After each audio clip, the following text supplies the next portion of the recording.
Pelos filmes e livros que eu trago ou pelo nome do canal, ficou muito claro que o conteúdo daqui geralmente é voltado para o terror. Mas tem assuntos que são muito mais aterrorizantes do que aquilo que a gente consegue encontrar em um livro ou em um belo filme. Essas coisas são muito abstratas e são relacionadas a coisas que nós sentimos. Eu vou trazer um texto interpretativo de um autor muito interessante que fala sobre uma dessas sensações ou um desses sentimentos que ocasionam muitas terapias por aí. Esse sentimento é a culpa.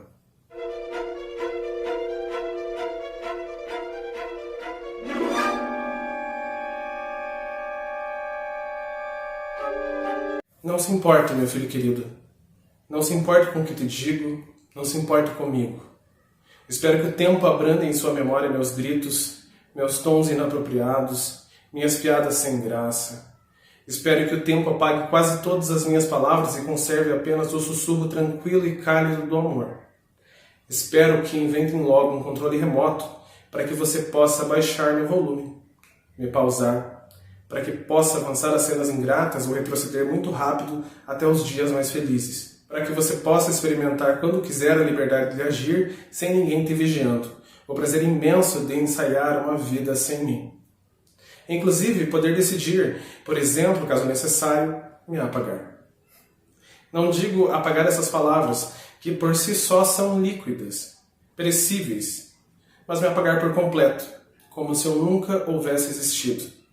Sei que isso é impossível. Temo dizer que a vida consiste nisso, em apagar e ser apagado. Estivemos a ponto de te apagar, como talvez você já saiba ou suspeite.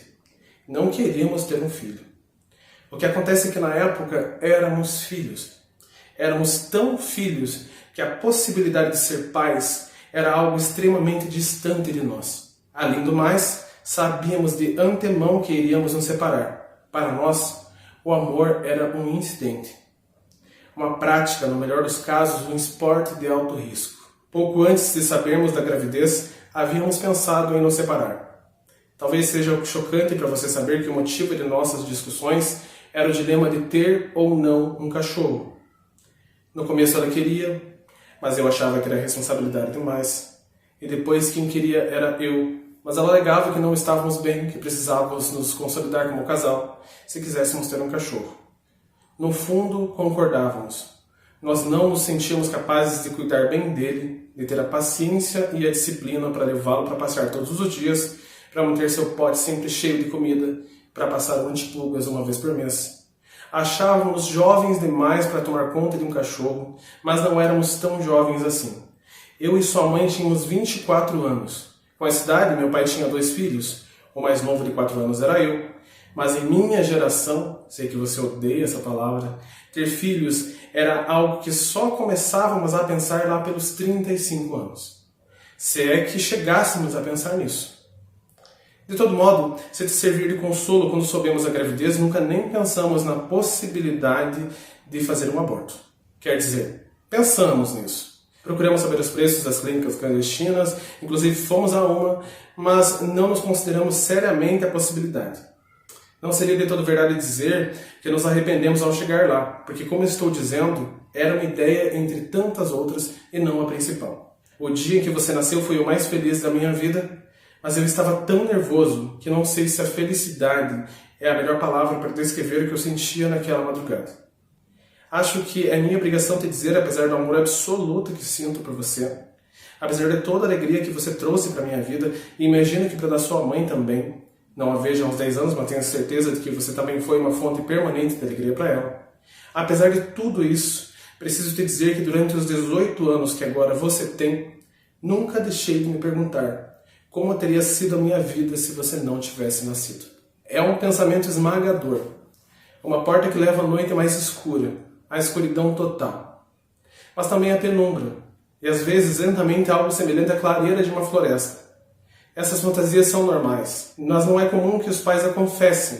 Ao longo desses anos pensei milhares de vezes, por exemplo, que se você não tivesse nascido, eu teria precisado de muito menos dinheiro. Ou que poderia ter sumido por muitas semanas sem precisar me preocupar com ninguém. Poderia ter esticado a minha juventude por vários anos ainda. Eu poderia até ter me matado. Isto é a primeira consequência do teu nascimento. Foi que a partir de então eu não poderia mais me matar. Quando um amigo sem filhos me fala dessas pequenas feridas, nas quais eu tento cavalcar ociosamente e acabou encontrando desespero e angústias infinitos, eu não digo o que penso a respeito delas. Digo apenas, por que você não se mata de uma vez? Não sei se minha vida teria sentido sem você. Não acho que minha vida tenha outro sentido além de estar aqui para te acompanhar. A gente acaba apagando todo mundo. A vida consiste em conhecer pessoas a quem primeiro amamos e depois apagamos. Mas não se pode apagar os filhos. Não se pode apagar os pais. Sei que você tentou me apagar, mas não conseguiu. Sei que para você eu tenho existido demasiadamente. Que também tenho existido por ausência. Quando não estava com você, quando passava semanas sem te ver, nesse ano eu existia demasiadamente porque eu não estava presente na minha ausência. Por isso, acho que é meu dever de dizer que também tentei te apagar. Todos os pais fantasiam com uma vida irresponsável, de juventude eterna, de súbitos heroísmos. É a deformação de algo que se falava antigamente, tentando dar a frase certa densidade filosófica. Para que colocar um filho nesse mundo de merda? Nossos pais não pensavam nisso. Eles acreditavam automaticamente no amor. Casavam-se muito jovens e eram felizes, mas não muito mais do que nós. Trabalhavam muito e nem tentavam associar ao trabalho algum tipo de prazer. Além disso, acreditavam em Deus e nos faziam acreditar em Deus. Por isso comíamos a comida, por isso fazíamos o dever de casa, por isso custávamos a pegar no sono de noite, porque Deus estava olhando. Mas logo nos esquecemos de Deus, relegando-o a um lugar de mero personagem de história infantil. Não queríamos ser como nossos pais. Queríamos, em suma, ter cachorrinhos, gatinhos e tartarugas, inclusive papagaios, embora o desejo de ter algo tão desagradável como um papagaio tenha sido sempre incompreensível para mim. Quando você nasceu, o que recebemos foi um animalzinho vivo demais. E também uma desculpa, um álibi perfeito, um mantra, uma frase multiuso. Tenho um filho. Nunca senti tanta energia como naqueles primeiros anos para pedir aumentos de salário, para dizer que não iria a compromissos desnecessários, para parar de fumar e de beber tanto. Ou para fumar e beber tudo. Porque em nosso idioma a frase tem um filho significa, de um modo não totalmente tácito, tem um problema. Preciso dizer que eu sabia perfeitamente como acrescentar essa frase em requintes sedutores. Tem um filho significa, em alguns casos, sou um homem sério, devido, responsável, tenho uma história, sendo assim, dorma comigo. E na manhã seguinte, se eu não quisesse ficar ou não quisesse que ela ficasse, desculpa, tenho que ir. Tenho um filho. Além daqueles vídeos que não sei se para o bem ou para o mal, sua mãe resolveu te mostrar, entenda que você não possui qualquer lembrança de nossa vida atriz. Aos 7 anos, você me contou que alguns dos seus colegas de turma moravam com o pai e a mãe, e você achava isso chato, porque eles queriam apenas uma casa. Na hora eu ri. Quis acreditar literalmente naquilo, mas sei que nessa frase havia também uma dor, uma recriminação inconsciente, talvez. E, no entanto, sinto que esse abismo que nos separa é mais profundo e irrevogável que o abismo que costuma separar pais de filhos. Nunca te contamos o motivo da separação. Vou contar agora. O motivo da separação foi o Cosmo. Isso mesmo, o Cosmo é uma história triste. Você precisa saber. Você precisa saber, em todo caso, que íamos nos separar de qualquer jeito. Que havia anos procurávamos os motivos e claramente, se você não tivesse nascido, teríamos nos separado muito tempo antes. Naquela tarde eu estava furioso contigo, mas também oscilava. Você tinha apenas 3 anos, porém muita autodeterminação. E ao ver o cachorro abandonado no depósito de lixo na esquina, você tomou nos braços e continuou caminhando. Falei que não podíamos ficar com ele, mas não teve jeito de te fazer entender. Fiquei impressionado porque você não chorou. Você era chorão, mas não chorou. E que de algum modo me revelou que você existia de fato, que não podia mais ser enganado. Você fazia carinho no cachorro, batizou de Cosmo, e quando voltávamos para casa me senti totalmente dobrado. Não consigo pensar em outra palavra. Dobrado. Entendi enquanto caminhávamos que naquele momento começava uma luta que eu perderia 1000 vezes. A luta que talvez agora com essas palavras eu esteja perdendo de vez. Abri a porta já convencido, disposto a respeitar a sua decisão, e no começo sua mãe concordou. Mas naquela noite, depois de algumas horas de falsa harmonia, começou a escalada de acusações mútuas, até que ela disse, a gente já tem um. Perguntei como era possível que ela falasse de você como se fosse um animal de estimação. Ficou calada e creio ter ouvido as trombetas da vitória. Mas depois, tendo discutido sobre muitas outras coisas de que não me lembro, quando já havíamos aceitado que ficaríamos com o Cosmo, Fui eu quem disse exatamente a mesma frase no mesmo sentido. A gente já tem um. Nem sua mãe, nem eu falávamos sobre você. Falávamos sim, mas para ferir um ao outro através de você. Competíamos pelo troféu de quem te amava mais. Fazia anos que concordávamos, que não concordávamos em nada.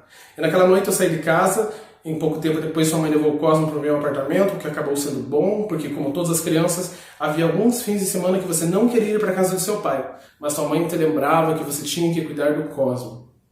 Você não vinha me ver, vinha ver o Cosmo. Às vezes acho que sua mãe e eu deveríamos nos encontrar para juntos te pedir perdão, ou para tomar ayahuasca e te pedir perdão. Mas seria melhor inventar de uma vez por todas o tal controle remoto para que você possa avançar ou retroceder, para que você possa pausar ou mesmo apagar algumas cenas da vida que te demos. Você não pode nos apagar. Mas talvez algumas pessoas sejam sim apagáveis. Suas madrastas esporádicas, boa parte de seus padrastos e professores, para que você possa apagar tudo de ruim e todos que te causaram algo mal. E para que possa manipular e deformar e congelar as imagens em que estamos, que te causamos algum mal, mas que você não pode apagar. Para que você nos veja em câmera lenta ou normal ou rápida. Ou não nos veja mais. Mas saiba que estamos ali, esticando vez após vez, o filme absurdo da sua vida. É um texto longo, um texto que quando eu li eu me senti uma espécie de terapia, porque é uma coisa que é sabedoria nossa, que há uma grande culpa que a gente coloca sobre os nossos pais. Muitos dos nossos problemas que a gente tem na nossa vida adulta, a gente sempre pensa, pelo menos eu penso, de que forma a criação que meus pais me deram, ou a ausência da criação, fizeram com que eu tomasse certas atitudes, ou tivesse certos caminhos, ou até mesmo levasse e postergasse certos traumas, certas formas de ver as minhas relações.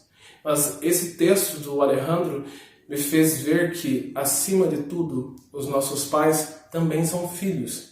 E quando esses filhos se tornam pais, eles automaticamente têm seu passado biográfico esquecido. Mas uma observação que eu quero trazer é que para qualquer área que você vá na tua vida, seja matemática, seja direito, seja medicina, você faz uma faculdade para que você consiga estar a par das questões que vão se suceder na tua vida trabalhista. Mas para pais e mães não existe curso, eles apenas o são. Eles aprendem no dia a dia. E essa culpa gigantesca que a gente acaba introjetando sobre os nossos pais, essa culpa e esse peso que a gente dá por tudo que nós fazemos ou todas as ações que nós temos de ruim serem ocasiões da nossa paternidade, nada mais são do que algo injusto. Porque a gente também vai estar nesse papel, talvez, em algum momento. Papel esse que a gente vai ser não o juiz, mas sim a pessoa que vai estar sentada nos bancos dos réus, sendo julgado pelos defeitos, sendo julgado pelas falhas e principalmente sendo julgado pela criação. Então, nesse ciclo vicioso, onde um pai cria mal o outro, que cria mal o filho, e assim vai indo, nesse ciclo de traumas, nesse ciclo de dores, esse texto faz com que a gente reflita sobre nosso papel não como filhos e não como pais, mas como seres humanos. Tem uma frase que eu acho muito impactante, que o personagem fala para o seu filho que ele estava presente mesmo na ausência. E de certa forma, muitas pessoas têm pais ausentes, mas nós também somos filhos ausentes na vida de nossos pais. Então o convite que eu faço com esse texto é que a gente analise o terror da culpa. A culpa que a gente leva pela criação que nós tivemos, a culpa que a gente leva por coisas que a gente acaba não dizendo para os nossos pais, e tentar, de certa forma, analisar nossos pais não como pessoas que estão acima de nós, e sim como pessoas que também já estiveram na mesma posição que nós estivemos. Analisá-los como personagens biográficos que merecem ser amados, estudados, respeitados e, acima de tudo, vividos na presença ou na ausência. Nesse período tão complexo de pandemia, onde tantas pessoas estão falecendo, um dos meus maiores medos é perder um dos meus pais ou, misericórdia, os dois. E é nesse ponto em que eu quero dizer para vocês que, acima de culpar qualquer um pelos traumas que você tem na sua vida, você pensar que estar presente no presente e não na ausência é algo muito importante. Que a gente tenha chance não para escrever uma carta de culpa, uma carta de perdão e lamento para nossos filhos ou até mesmo para nossos pais, mas que a gente tenha tempo para estar juntos e presentes sempre. Então esse é meu segundo texto interpretativo aqui. Eu vou tentar trazer para vocês textos que são importantes para mim e que a gente consiga debater um assunto ou outro. Eu sei que não é terror, mas eu acho que a culpa é um terror gigantesco na vida de todos nós e eu pretendo trazer mais temas particulares, principalmente na seção dos arquivos vermelhos. Então, se você gostou desse tipo de papo, desse tipo de devaneio, escreva aí embaixo, escreva temáticas que você quer que a gente converse, escreva textos que você quer que eu traga para ler para vocês, que a gente vai criando juntos uma comunidade de conversação. Então, mais uma vez, eu agradeço a vocês por esse tempo comigo, peço que você se inscreva no canal e curta se você gostou do conteúdo.